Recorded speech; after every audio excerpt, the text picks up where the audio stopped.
Terrifying video of a couple swarmed by a pack of pit bulls in their own backyard. This was not an isolated case. A mother was also surrounded by the same pack of dogs while she was picking up her children at daycare.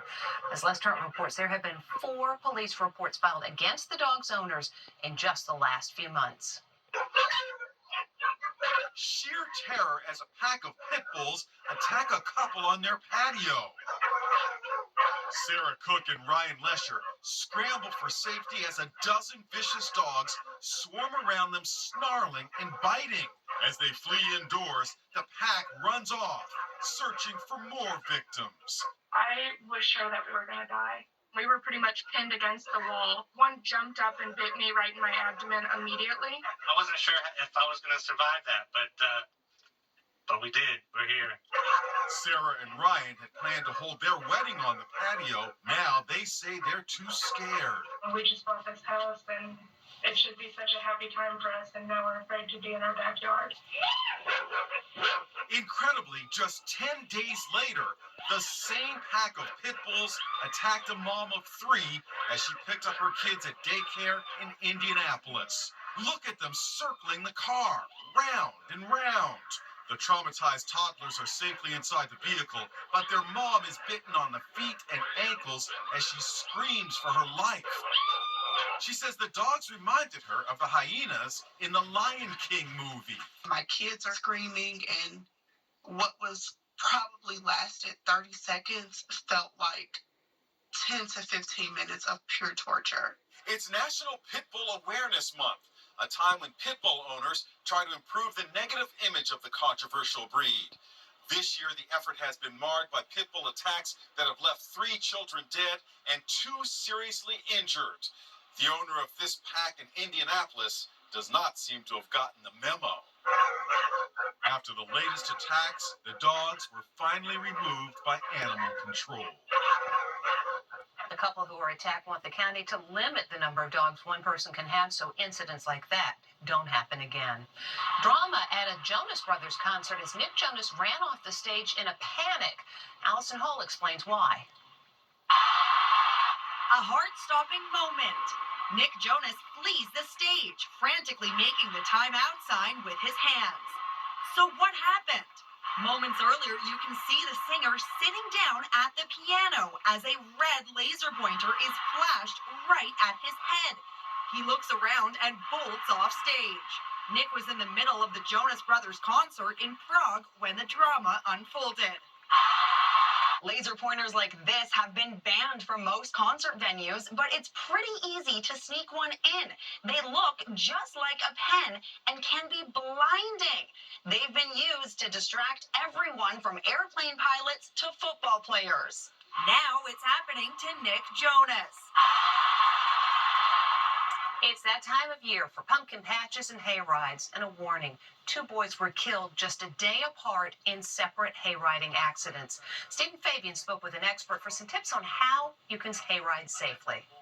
It's a beloved ritual of autumn, going on a hayride. But recent accidents that left 2 little ones dead and another that injured 25 people are putting a spotlight on hayride safety. 13-year-old Alexander Mick was accidentally run over and killed by a tractor during a haunted hayride in Minnesota. In Tennessee, 12-year-old Sam Jessen lost his life after being struck by a hay wagon. And in Chippewa Falls, Wisconsin, 25 people were injured when a hayride overturned. I was the worst one on that wagon except my teacher. 5-year-old Gabe Meyer is recovering from the accident. Gabe, this must have been scary for you to have to go to the hospital. It was the scariest day of our life. He had horrible road rash along the side of his scalp. He had a laceration in the front. He's got the skull fracture on top, a skull fracture in the back. And a bruised brain. Oh, buddy, I'm so sorry, man. Hayrides are a fun family experience for kids and adults this fall season all over the country, but accidents can happen. So we came to Dr. Davies Farm in Congers, New York to find out the safety tips you need to know to stay safe on a hayride. Welcome to Dr. Davies Apple Orchard. Make sure that they're sitting, there's no walking around. Right. And that they keep their hands inside the trailer. They go to grab an apple or grab the branch. and they could fall out over the side of the trailers. But the number one rule, take it slow. You got to go very slow. Very slow. Right. Yes. Now a dramatic rescue that was caught on body cam. A cop in Seattle pulled a man from the train tracks just seconds before the train came barreling through. Officials say a 57-year-old man was having a mental health episode and he fell 25 feet off a ledge into the subway. He suffered multiple injuries, but he's alive today, thanks to that officer's quick moves. Hurricane Milton killed 16 people and did more than $50 billion in damage. And this dog made headlines. He was found tied to a fence, unable to escape rising floodwaters. But now he's got a new home, a new name, and his former owner is in a heap of trouble. It's that heartbreaking image from Hurricane Milton.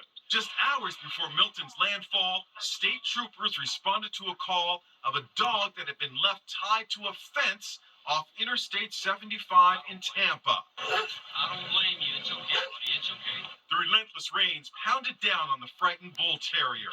He faced drowning in the rising floodwaters, and the dog's owner, who allegedly left him tied to the fence, was nowhere in sight. We're now learning the dog's name is Jumbo, and this is his owner, 23-year-old Giovanni Aldama Garcia. Authorities say Garcia told them he tied Jumbo to the fence before fleeing the hurricane because he couldn't find anyone to pick up his dog. Governor Ron DeSantis doesn't buy it. You don't just tie up a dog and have them out there for a storm. Totally unacceptable, and we're going to hold you accountable. Jumbo is now in a foster home with a new name, Trooper. Good boy.